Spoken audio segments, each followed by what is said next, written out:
भी सदस्य हैं और जितने भी लोग यहाँ पर आज उपस्थित हैं, मैं आप सभी को हार्दिक अभिनंदन करती हूँ। मैं Radhika Rathore government girls high school TP से यहाँ पर आज आई हूँ। मैं कक्षा 9वीं की छात्रा हूँ।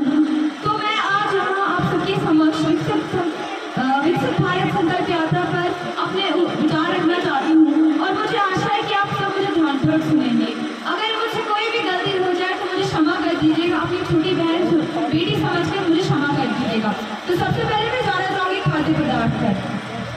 सबको मुफ्त राशन मिल रहा है, ये तो सब है, परंतु आज वाला भारत बोल रहा है कि हम जो खाएं वो हमारे लिए, हमारे स्वास्थ्य के लिए सही हो।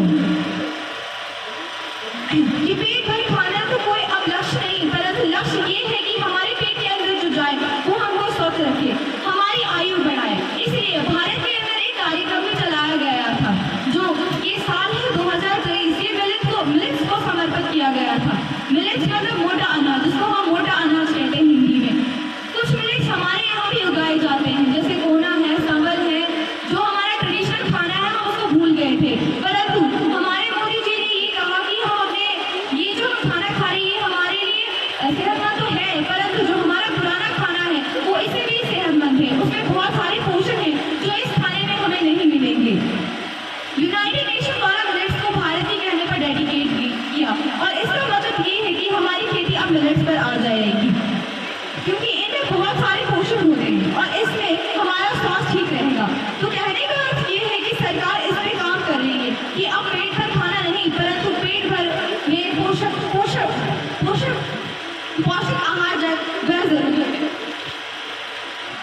तो अब मैं जल शक्ति पर आना चाहूँगी। जल शक्ति के बारे में बात की जाती है कि हर घर पानी होगा, तो आगे आने वाले 20 सालों में हर जगह पानी उपलब्ध करवाना और साफ पानी उपलब्ध करवाना ये हमारा सपना है। आज आपने देखा होगा हर एक स्थान पर पानी की पाइप्स लगी हुई हैं और करोड़ों के प्रोजेक्ट सिर्फ हमारे इलाके में जल शक्ति विभाग द्वारा उठाए गए हैं।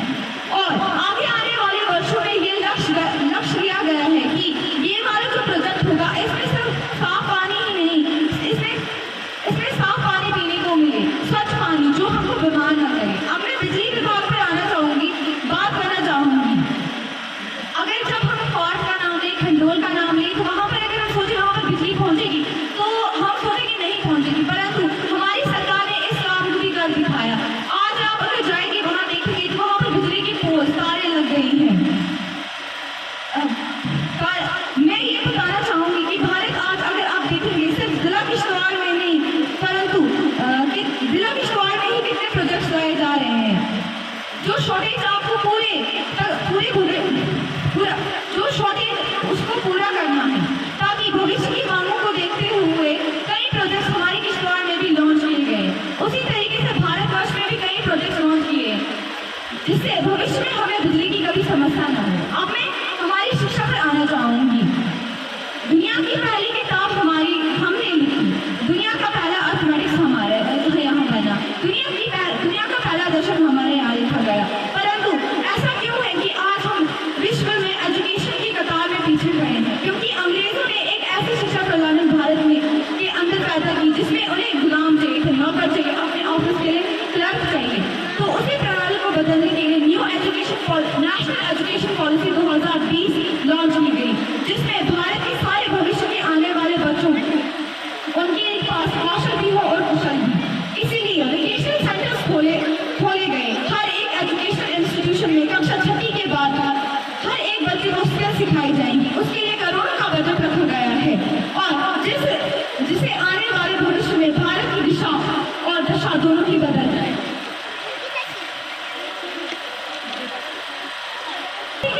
एजुकेशन सिस्टम में बहुत सारे बदलाव लाए जा रहे हैं।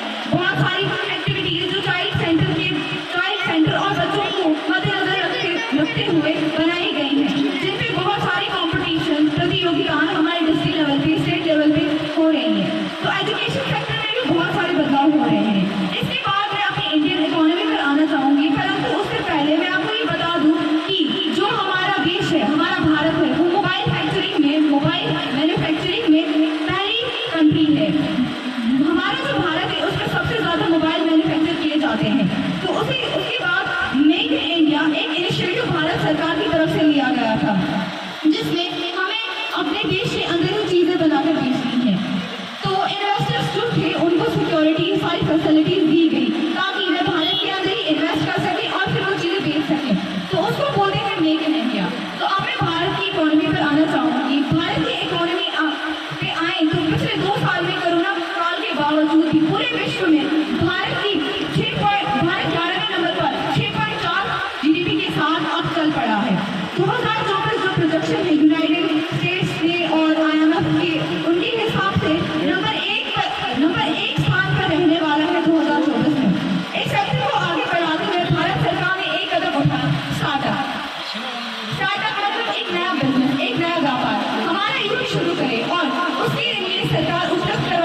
इन स्कीमों के बारे में हमें उन्हें बताना है। जो अनपढ़ लोग होते हैं उन्हें तो पता नहीं ये स्कीमें क्या हैं, अगर उन्हें पता होगा तो क्या इन स्कीमों का भी फायदा उठाएंगे।